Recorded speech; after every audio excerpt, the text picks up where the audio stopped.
السلام علیکم ورحمۃ اللہ وبرکاتہ۔ دوستو، آپ سب کا کیا حال ہے؟ آج میں آپ کے لیے ایک اور اسلامک مسئلہ لے کر آپ کی خدمت میں حاضر ہوں۔ آج میں نے سوچا کہ پہلے میں کچھ وظائف کرتا رہا ہوں، آج میں تھوڑا اسلام کے جو مسائل ہیں، اسلام کے جو بہت بڑے بڑے ٹاپکس ہیں جن کے بارے میں ہمارے لوگوں کو بہت زیادہ غلط فہمی ہوتی ہے، تو میں نے سوچا کہ چلیں ان کی یوں سمجھ لیں کہ ان کے نالج کے لیے، اور جو ان کو جو مسکنسپشن ہے اسلام کے بارے میں، ان سے لوگوں کو آگاہ کیا جائے۔ جی ماں کی دوستوں شرعی حیثیت یہ ہے کہ اللہ تعالیٰ نے خود قرآن پاک میں فرمایا کہ جب آپ اپنی جب آپ کسی عورت سے نکاح کرو تو صرف اس نیت سے نکاح نہیں کرو کہ ٹائم پاس کے لیے یا اپنی شہوت کو پورا کرنے کے لیے، بلکہ لائف ٹائم کے لیے، عورت کو رسپیکٹ دینے کے لیے، ایک زندگی گزارنے کے لیے، خاندان کو آباد کرنے کے لیے ہمیں عورتوں سے نکاح کرنا چاہیے اور پھر اس کے بعد جماع کرنا چاہیے۔ دوستوں، اس کے بعد دوسرا یہ ہے کہ دخول کا اصل مقام کیا ہے؟ کیا دخول کا اصل مقام دبر ہے، پخانے کی جگہ ہے یا بوسہ ہے؟ تو دوستوں، اس بارے میں بہت سارے لوگوں کو شاید مسکنسپشن ہے، کیونکہ قرآن پاک ایک آیت آتی ہے کہ عورتیں تمہاری کھیتی ہیں تو جہاں سے مرضی آؤ آپ آ سکتے ہو، اس میں آپ دخول کر سکتے ہو۔ تو دوستوں، اس آیت جب یہ آیت نازل ہوئی اس وقت بھی کچھ لوگ 100 میں سے ایک تو ایسے تھے جو اس آیت کا مطلب انہوں نے غلط سمجھا، بلکہ ایک بندے نے حضرت ابن عباس رضی اللہ عنہ سے اس آیت کے بارے میں پوچھا، تو اس نے کہا کہ میں نے تو یہ سمجھا تھا کہ ہم عورت کے دوبر میں بھی ایسا کر سکتے ہیں۔ تو حضرت عبداللہ بن عباس رضی اللہ عنہ سے کافی ناراض ہوئے اور ان کو بتایا کہ اس آیت کا اصل مفہوم یہ ہے۔ دوستو، یہ آیت جب نازل ہوئی تو اس کی نازل ہونے کا مقصد ایک یہ بھی تھا کہ اس وقت کے جو یہودی ہوا کرتے تھے ان کے ایک نظریہ تھا کہ جب ہم عورتوں سے دخول کرتے ہیں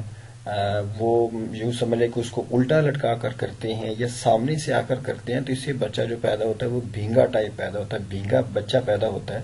تو پھر اللہ تعالیٰ نے ان کی تردید کے لیے آیت نازل فرمائی کہ ایسا نہیں ہے، آپ عورتوں سے کہ آگے سے بھی آ سکتے ہو، پیچھے سے بھی آپ دخول کر سکتے ہو، بٹ مقام ایک متعین ہے،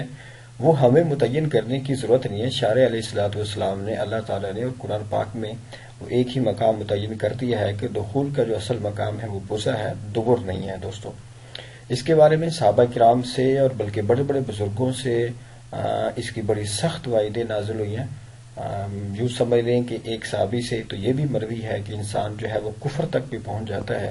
اگر ہم دخول کا جو ہے اصل مقام جو ہے وہ ہم دبر سمجھنے لگے اور دبر میں ہم جو ہے نا دخول کرنے لگے۔ دوستو، یہ تو اس کی تھوڑی سی ایک شرعی حیثیت تھی، میری بات تھوڑا زیادہ لمبی نہ ہو جائے۔ دوسرا، اس کے بارے میں کچھ لوگوں کو اور بھی بہت زیادہ مسکنسپشن یہ تھی کہ اسے شاید کچھ لوگ یہ سمجھتے تھے کہ نکاح جو ہے وہ ٹوٹ جاتا ہے یا نہیں ٹوٹتا۔ اس بارے میں تھوڑی بہت مسکنسپشن ہے، لوگوں کو مس انڈرسٹینڈنگ ہے۔ تو دوستو، نکاح اس سے باقی رہتا ہے، نکاح نہیں ٹوٹتا، لیکن یہ ہے کہ یہ بہت بڑا گناہ ہے، اس کے لیے شارع علیہ السلام نے خود اس سے منع فرمایا ہے، بیکاز وہ ایک گندگی کا مقام ہے۔ تو اس سے صحابہ کرام نے بھی اپنی بہت ساری احادیث کے اندر اور ہمارے ائمہ کرام نے تو اس کے لیے بہت بڑی بڑی سزائیں بھی متعین فرمائی ہیں، اور بعض صحابہ کرام تو اس کو کفر تک بھی فرمایا انہوں نے کہ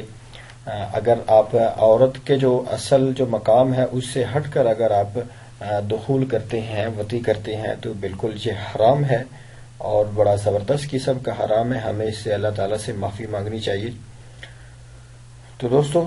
میں نے آپ کے سامنے دخول کے اصل مقام دبر ہے یا بوسہ، آپ کے سامنے اس کی شرعی حیثیت رکھی ہے۔ نکاح اس سے بالکل باقی رہتا ہے، لیکن دوستو اس سے یہ آپ بالکل بھی مت سمجھیے گا کہ نکاح باقی رہتا ہے تو نعوذ باللہ پھر آپ اس پہ جری ہو جائیں۔